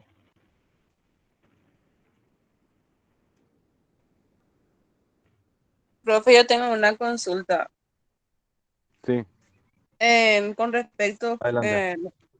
no quiero meterme en camisa de 11 varas, como se dice, pero no creo que sea el caso. En cuanto a los paradigmas automáticamente yo relaciono con revoluciones, ¿verdad? Pero me suena nomás el caso el famoso EPP, ¿verdad? Que ellos se relacionan, o sea, en todos los videos que yo vi, Mm. supuestamente le siguen al Che Guevara, pero ¿hasta qué punto yo puedo creer? O sea, no sé si se relacionan directamente a lo que ellos hacen, dicen, porque tampoco él actuaba así, ¿verdad? De repente ya se van de mambo, como vos estás diciendo. Muy bien, muy buena pregunta. Sí, los paradigmas implican una revolución, pero una revolución científica o del conocimiento. Por eso, como le dije, lo que pasó con la reforma educativa en los años 90 con respecto a la educación anterior fue una revolución del conocimiento, ¿verdad? En ámbito social puede implicar también una revolución Y las revoluciones pueden ser buenas o malas, ¿verdad? La revolución que quiere instalar el EPP es una revolución mala, ¿verdad? Porque ellos tienen una Claro, visión, hasta donde yo sé, marxista-leninista, ¿verdad? Que ellos quieren un líder, ponerle ahí como supremo secretario general del partido, no sé qué cosa, y del Estado, y que gobierne con mano dura a los trabajadores sobre todas las otras clases sociales, ¿verdad? O los campesinos sobre las otras clases sociales. Esa es una propuesta de revolución, pero una revolución negativa, una revolución que nos destruiría nuestra democracia. Sin embargo, si yo propongo, por ejemplo, una revolución hacia una democracia participativa, esa sería una revolución positiva. La democracia participativa sería que la gente tenga opinión cuando se hacen las leyes, que participemos en decidir en qué se va a gastar el presupuesto de la municipalidad, que los ciudadanos tengamos mayor control sobre los parlamentarios, ¿verdad? O por ejemplo, un mecanismo de democracia participativa es que si el presidente en la mitad de su mandato no cumplió sus promesas, se puede hacer un referéndum para que la gente decida si quiere continuar o quiere que continúe o no en el cargo, ¿verdad? Bueno, eso sería una revolución positiva. En Ecuador, por ejemplo, Correa hablaba de una revolución ciudadana también, y él lo que hizo fue crear una nueva constitución y instaló esta idea de los derechos de la naturaleza, de que el bienestar de las personas no era solamente tener dinero, sino tener que comer, tener actividades culturales, poder pasar tiempo con la familia, y si vivía en el campo, tener posibilidad de cultivar, ¿verdad? Entonces, eso sí. eh, la, la revolución significa un cambio profundo en la sociedad, pero ese cambio puede ser bueno y puede ser malo, ¿verdad? No, no porque sea una revolución es buena o mala, depende de qué ideas trae o qué propone. Por supuesto, para los EPP es algo positivo, pero sabemos perfectamente que no, ya hay muchos casos en la historia. Y yo no soy partidario del Che Guevara en particular, pero respeto a quienes creen en sus ideas, pero puede ser que el PP reivindiquen su figura y no cumplan lo que el Che Guevara decía, como puede ser que sí estén cumpliendo lo que él decía. Mm, los cristianos no son los que siempre hacen lo que abogaba Jesucristo, ¿verdad? Y también ¿cómo que se llama? Los marxistas no son siempre lo que hacen lo que decía Carlos Marx, ¿verdad? O sea, muchas veces los seguidores no son la mejor representación de lo que creía el líder o el ideólogo. Voy a leer un poco el otro mensaje. Uy, se nos está acabando el tiempo. La diferencia de la ciencia y tipo de conocimiento es falta de sostener mantener los paradigmas. No. Ahí están mezclando las cosas. Los paradigmas científicos son el modelo de trabajo de cada ciencia. En las ciencias naturales, cada ciencia tiene su modelo o sistema de trabajo, sus teorías básicas, digamos, esos son sus paradigmas. Y en las ciencias sociales hay varios paradigmas y los científicos eligen uno o eligen dos y los combinan, ¿verdad? A lo sumo. ¿Qué opinas del hecho que los recursos para pedirse su difunto en la sociedad se quitó con el último acontecimiento? Es un derecho humano, ¿verdad? Es un derecho humano. O sea, y que el Estado no pueda garantizar que no se escapen ya el problema del Estado, ¿verdad? Si vos estás en la cárcel y se muere tu papá, tu mamá, tu hijo, en todas las sociedades democráticas del mundo tienen derecho a ser escoltados, salir, ¿verdad? Estar ahí en el entierro, en la misa final, lo que quieran. Ese es un derecho que se ganaron las personas. Miren, incluso hay tragedias en la Grecia antigua donde se plantean que había un dictador que no le permitió enterrar a sus muertos, le prohibió enterrar a sus muertos, a los que perdieron o a sus enemigos, los que perdieron una batalla, y se produce toda una revuelta. Las mujeres empiezan a hacer una huelga, empieza a haber matanzas por eso. En toda la historia de la humanidad hemos tenido derecho a despedirnos de nuestros muertos, ¿verdad?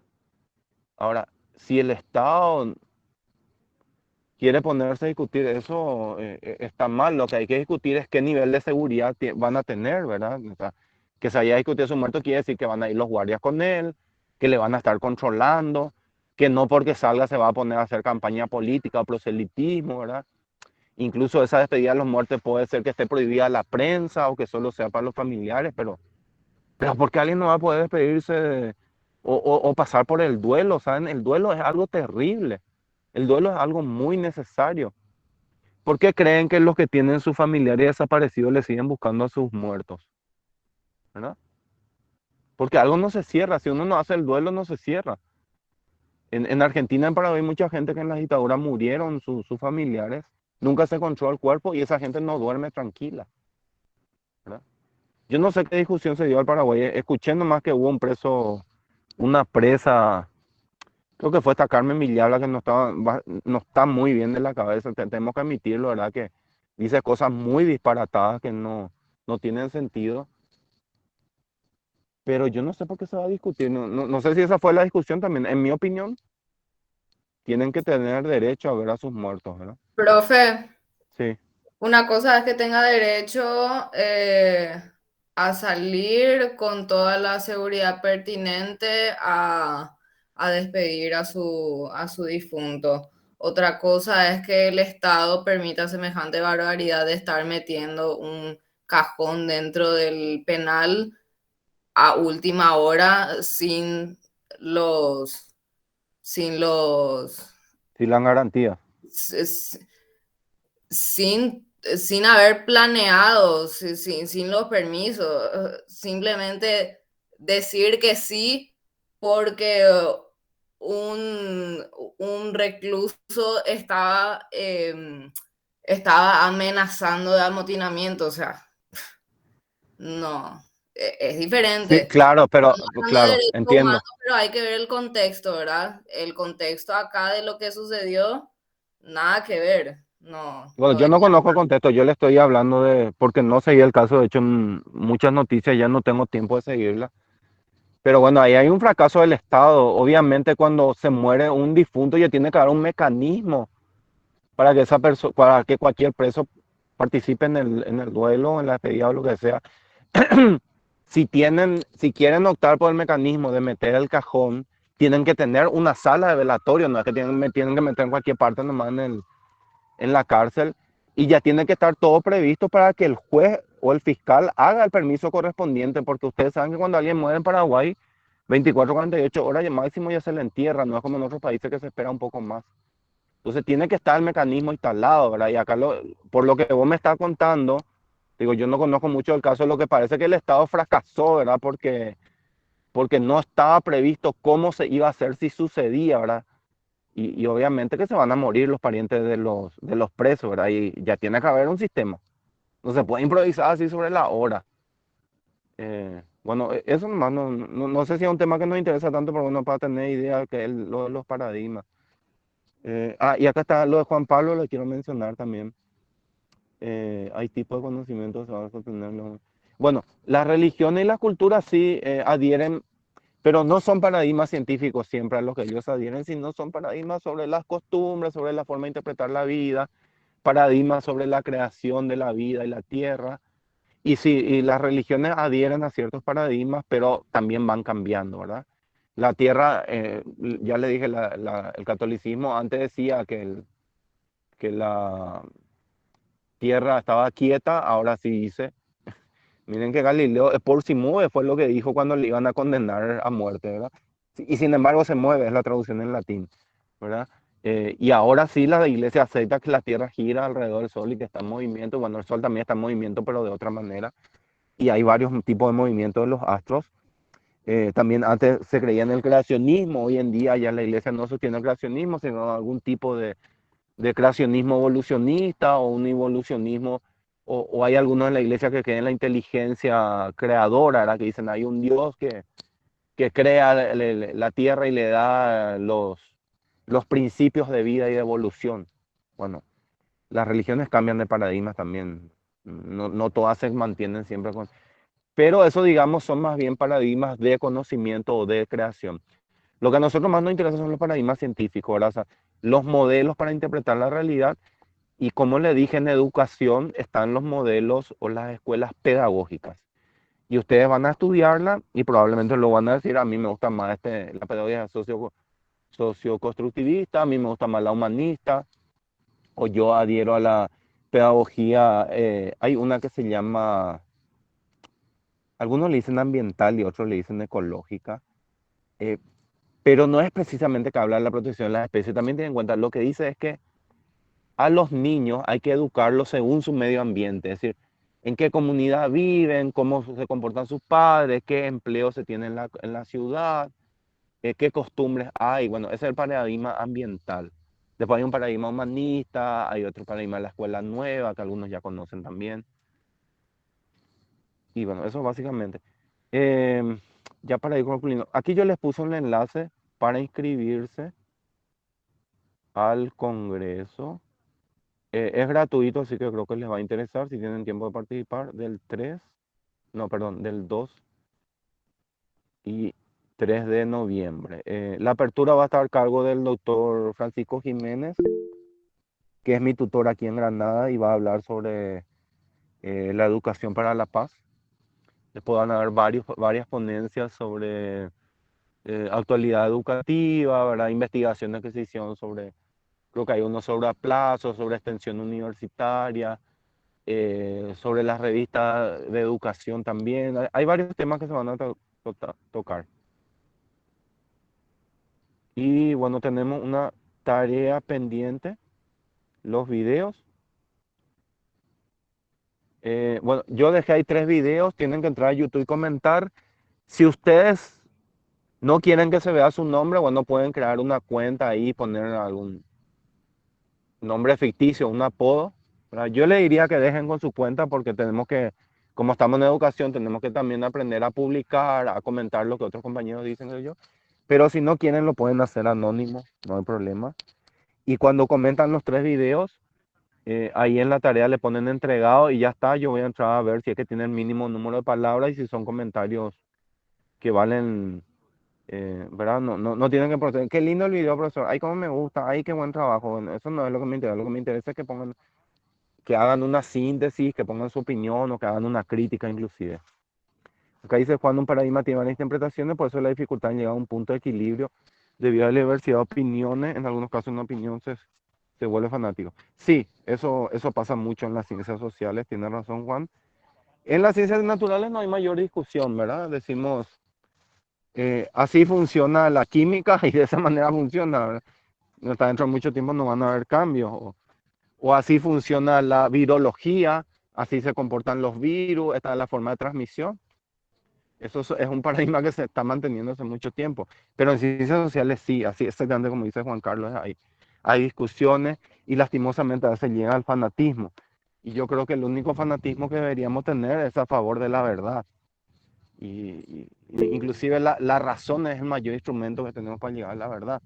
Pero muchas veces la razón recibe también el apoyo de los sentimientos, recibe el apoyo de la experiencia y de otras cosas que se llamamos intuiciones, que son parecidas a la razón, pero no son exactamente lo mismo.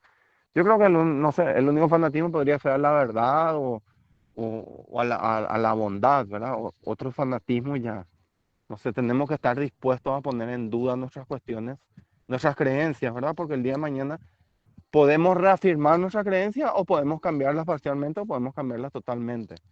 ¿Verdad? No puedo decirles yo lo que va a pasar, ni yo mismo sé lo que voy a creer dentro de unos años, pero sí creo que voy a creer que es importante que se promueva el bien y que se promueva la verdad.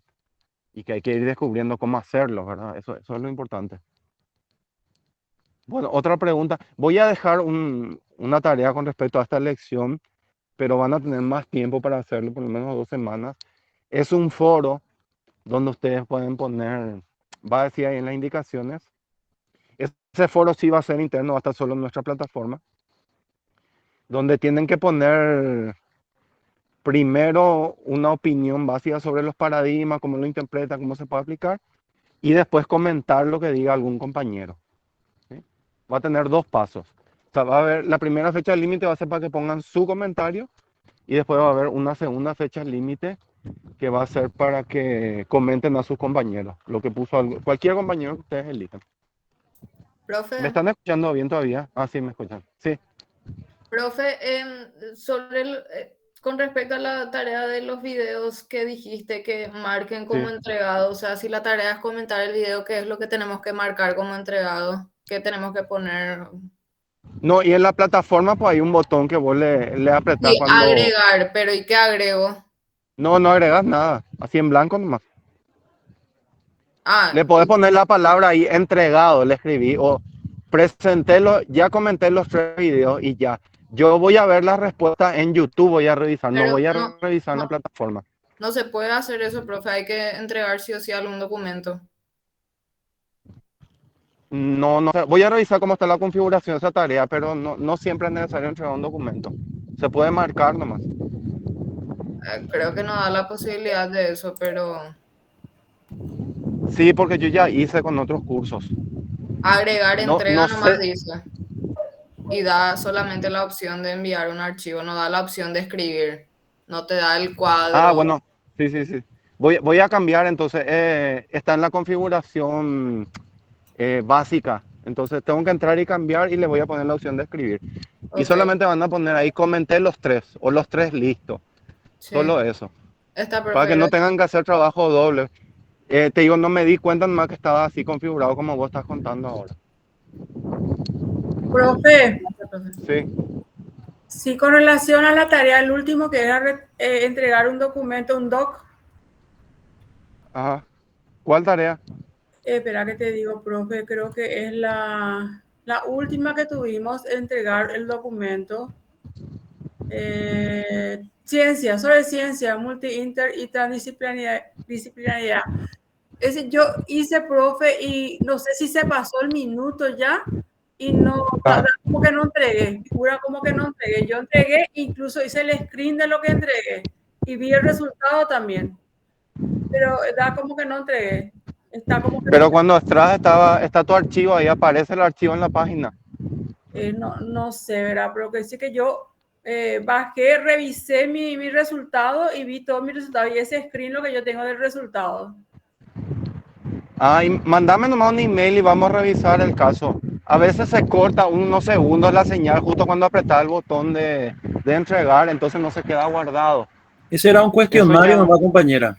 Sí, un cuestionario era así mismo. Y el profesor dijo que no era necesario darle entrega. Tenía que hacer el cuestionario. Pero era, o sea, antes que tiene algún puntaje, por eso. Voy a enviarte nomás, profe, por correo. Sí, mira, si es en Google Forms, Sí, vos no necesitas entregar, eso solamente completar el cuestionario, eso se queda grabado ya en una planilla Excel. Y yo ahora que creo que acaba de pasar la fecha máxima de entrega, voy a ir copiando los puntajes de la planilla que se genera cuando entregas, voy a copiar la plataforma. sino Entonces, como era ya los últimos minutos de la hora que tenía que cumplirse, amigo. ¿Será que se entregó o no? Pues yo ya no miré más y yo seguía haciendo, ¿verdad? ajá. Y ya No, incluso les voy a pasar una lista de esos cuestionarios quienes entregaron, para que se vean ahí, sepan si entregaron o no, para que estén seguros. Ok, de todas maneras yo tengo el screen del trabajo.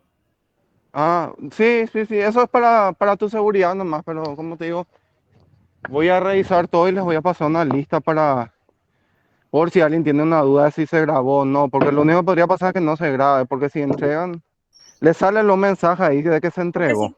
si Profe, pasa la hora es como que da que no ha entregado, profe, ¿verdad? no, con mi formulario yo no bloqueo. Si Ah, pasa la bueno, hora igual, nomás se queda entregado. ok. Profe, Porque figura en la plataforma no entregado, por eso. No te va a lo figurar en la plataforma, depende de cómo esté ligado. No importa que así figure en la plataforma cuando es Google Form. Sí, ¿quién más quería hablar? profe, Gracias. nada más, sí, Adelante. profe, nada más quería consultarle qué pasa cuando a mí me pasó con 2 ítems así, o 3, 2 creo, que Ajá. me bloquea así la opción que yo quiero marcar, así no me da así la opción para marcar, ¿verdad? La bolita, la pelotita que hay que marcar. Entonces, me bloquea, ¿verdad? Entonces, yo ya marqué nomás, ya habrá cualquier opción para que pueda enviar, ¿verdad? Ese tuvo ese inconveniente. De hecho, me pasó con otros exámenes también en otras clases virtuales, ¿verdad? Exámenes virtuales. Cuando rendí un examen y te bloquea, ¿verdad? La opción que es la correcta. En el Ahí Google como que, Form te pasó eso. sí, sí, ahí. Eso es probablemente porque está teniendo algún problema de configuración o no te está cargando todo el archivo cuando entras. Porque, o sea que la mayor parte sí. Yo creo que a veces del formulario, creo que cometí 2 errores, ¿verdad? Que sí reconozco que cometí, pero había otros 2 o sea, que la respuesta que yo consideraba era la correcta, ¿verdad? Entonces, no pude marcar eso. O sea, marqué la incorrecta porque tenía que marcar algo para poder enviar. Pero es un problema probablemente de tu máquina o tu conexión, porque si te sale la bolita, te tiene que dar la opción para marcar. O si no, ninguna opción, o no te deja marcar ninguno, o te deja marcar todos. ¿No? Y fueron ¿Entendés? con Cuando es algunas la bolita. algunos ejercicios nomás, o algunos sí, por supuesto, podía marcar libremente, pero había una parte, ¿verdad? del formulario que me bloqueaba. Entonces no Sí, podía y es porque marcar, no se podía cargó marcar. bien nomás. Si tenés un problema así, envíame un email y yo voy a entrar a mirar. Porque yo suelo probar los formularios y no me suele pasar eso. Bueno, hasta ahora nunca me pasó. No, yo le digo por experiencia luego también que, o sea, no solo a mí, sino a otros compañeros, en cualquier curso virtual le suele pasar también, que no sé si a los compañeros les suele pasar que de repente te bloquea la opción que querés marcar. Ah. Y hay que ver, escribirme nomás, vamos a mirar caso por caso. Dale, gracias, profe. Sí, una chica estaba por hablar, no vi su nombre. Yo soy Fátima, profe. Te quería preguntar nomás y solicitar si nos podías dar un chiqui más de tiempo y así entregamos todas las tareas atrasadas. Si puedes tener esa Y consideración, yo no profe. tengo problema, si esta semana se quieren poner al día y entregar, no hay problema. Gracias, profe. Así de paso leen también porque yo no estoy seguro de si la semana que viene va a ser el examen o si voy a poder tomarle dentro de 15 días, que sería lo ideal, ¿verdad? Pero ahora la próxima semana cuando Marian se reincorpora a la actividad, vamos a saber si es que qué día está programado. Porque ella mismo no tenía el calendario a mano. Pero clase vamos a tener, profe, hoy ya no tenemos clase el próximo sábado. El próximo sábado yo creo que sí tenemos clase. Según lo que yo tengo anotado, sí. Pero si no tenemos clase es porque tendría que ser examen. Pero ella recién el lunes me va a avisar. Ok, profe, gracias por todo. Dale, gracias. Igual antes del examen yo voy a poner instrucciones de cómo estudiar, cuáles son los temas que pueden aparecer, que son los que desarrollamos, ¿verdad? En clase. Y también le voy a Profe, contar más o menos cómo es el examen. Sí. profe, al final entonces va a ser un test el examen, porque al principio vos habías dicho que iba a ser tipo ensayo. No, y claro, tipo un ensayo, pero va a tener su guía, sus preguntas. Va a haber un modelo de cómo rendir. Ok. No es que vas a hacer un ensayo, escribir sobre tal tema y ya. Con todos sus indicadores y compañía. Ok, gracias. Pero, profe, ¿va a Muy ser bien, tipo ¿alguna una pregunta? clase sincrónica o vas a dejar un apartado para que se entregue en un tiempo o algo así? ¿Qué cosa? El examen. Yo creo que me voy a conectar por si alguien tiene preguntas. Un rato por lo menos. Ok, gracias. Esa es la idea. ¿Va a tener un tiempo de duración, profe, el examen? Sí, tiene un tiempo de duración. Tiene un tiempo. Lo que no sé es cuánto tiempo vamos a poner, porque tengo que establecer de acuerdo al modelo de examen. Pero se les va a avisar de todo eso. Gracias. Dale, un gusto. Nos vemos el próximo sábado, entonces espero que pasen bien. Que estudien, aprovechen para ponerse al día. Si ustedes me entregan tareas que están atrasados, yo estoy feliz esta semana. Estaría muy bien que entreguen. Dale, profe, te agradecemos. Chao, Feliz chao. fin de semana. Hasta luego. Chao, compañeros.